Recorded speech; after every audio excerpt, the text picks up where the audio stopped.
Erokamano nya George Makawa wuok Migori to wadhi nyaka e kaunti ma Kisumo kama ng'ok mar nam Lolwe kaduogo oko pod medo kelo midhiero ne oganda modak e alworane. E dho wath ma Sangorota e kaunti ma Kisumu, midhiero ma kamano miyo dho wadhno ma yande ometni gi ohand rech sani koro dhi ka gima dong' gunda. Jodak kod jolupo ma alworano sani dar dhi kuonde mamoko kaluwore ni gi kethruok mag mwandugi apeyni kaachiel kod ohala. Millicent Adhiambo nigi lipot.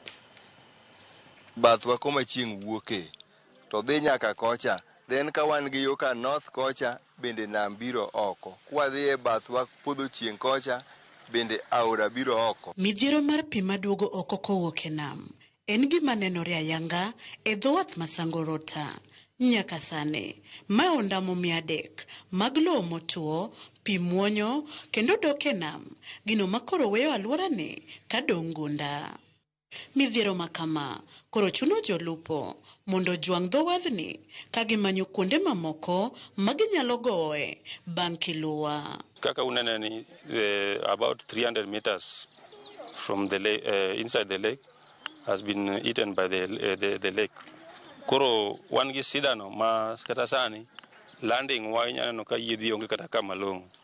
Landing so dhi kuonde mamoko nikech sida mar the backflow. Ewi mano, familia moko mawuok e alworani bende osedar kamanyo kuonde jot machielo nyaka e counties ma libamba, wach makoro duono yore ohala e dho wadhni. The effect mar the backflow ni or affect even the community surrounding here. Moko be osewuok outside the county, gin moko dhi nyaka Homa Bay. Barabara ma from the main road Kong'o pi nie tiende kabisa, ma aparo ni kadiponi wanyalo bedo gi kodhe mang'eny this year and the other year, but the road will be no more. Yore dongruoge mamoko bende ogore piny gi ng'etgi ka banda mar rech kod apis tend dho wadhni koro ongohore nikech pi makama, gino mamiyo gi luoro ni migawo mar thieth ochomo kumogi ka bende kethruok mag apeyni bende duoko ohand nam piny.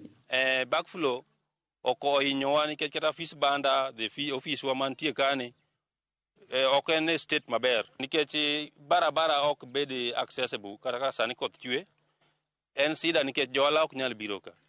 Rech mabiro ka, rech ok nyal usore. To kata kiuso to miuso go iuso as a very lower price ma ok kony jolupo. E yo manie bada korka chichni en yo mar adek. Yo mar ariyo, yo mar achiel pi nosemuonyo. Mar adek ni bende kiringa long e bath ndara ni tinwang'o ni omuonye. Gikwayo tend county kod sirikal mamalo mondo many yo minyal resgigo mapiyo kaka nyalore kapok gweng' ma Sangorota kod gike olal chimbli ei nam. Omiyo wan appeal marwa ni mondo darano losi so that we improve biashara mar nam mar rech magoka.